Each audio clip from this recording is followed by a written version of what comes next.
Let's bring in Fox News contributors Kellyanne Conway and Mollie Hemingway. I want to play this soundbite. This is from a person who lives just a few miles from where Joe Biden spoke at the UN today, and I'll get your reaction. Watch.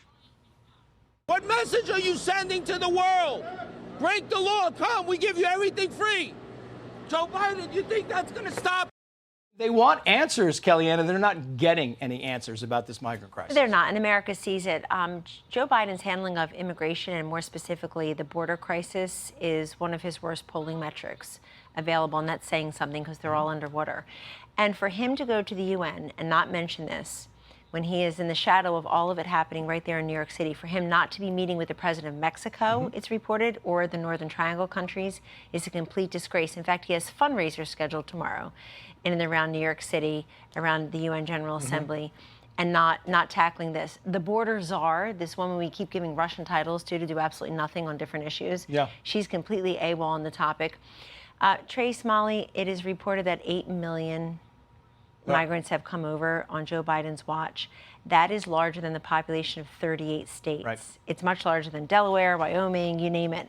And so just to put it in context, 7,500 in one day, that's larger than a lot of college campuses, much larger than the town I grew up in and the town my kids grew up in, certainly. Right. So people see this and they know it and they want answers. All this, all the while that Americans are suffering. They say, we're living paycheck to paycheck. We can't afford everyday life, and yet people are getting suffer-free. And in my office, Mollie, I've got the big news screen. You know, you can see all the stations and what they're covering, and the media is covering for him. They're not covering this. Oh, and it's so fascinating to look at that relative to what happened in the previous administration. So the previous administration attempts to secure the border.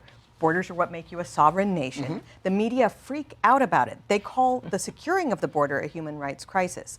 Then when you turn over the control of the border to cartels, which are very dangerous traffickers of humans, traffickers of drugs, there are all sorts of abuses that are happening on the way to on the path that these people are making. The whole industry is about trafficking and all the abuses that happen there. The media are curiously silent. They don't care at all about these people who are being damaged in this process at all. And on that point, the New York Post says the following, quoting here, cartels sending migrant mobs of thousands to overwhelm the U.S. border, going on to say the tactic is meant to tie up already overworked border agents so Mexico's cartels can carry on their drug and human smuggling operations undisturbed. I mean, the cartels, for all intents and purposes, and we're down there every day, Kellyanne, are running the border. That's right. And that's why every state is a border state. Fentanyl is the #1 killer of 18 to 45-year-olds in our country as we speak.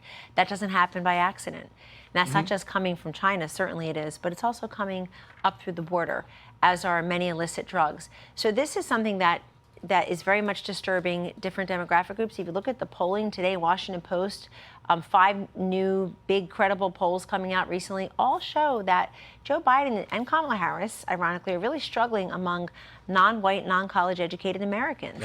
So if the Republican nominee, and Trump's doing very well, but so are 7 other Republicans that were tested by Fox News pollsters, doing much better than is expected among black voters, among Hispanic voters, this is one of those reasons, in addition to hostility to religion and lack of economic wherewithal.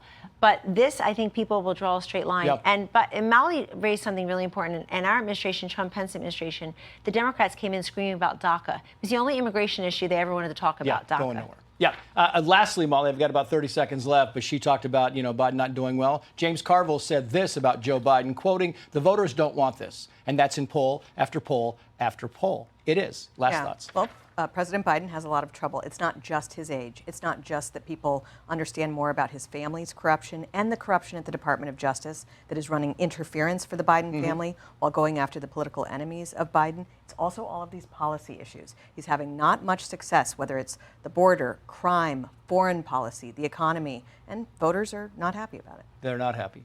Mollie Hemingway, Kellyanne Conway. Great to have you both on the show for the first time. Washington. Very excited. Thank you.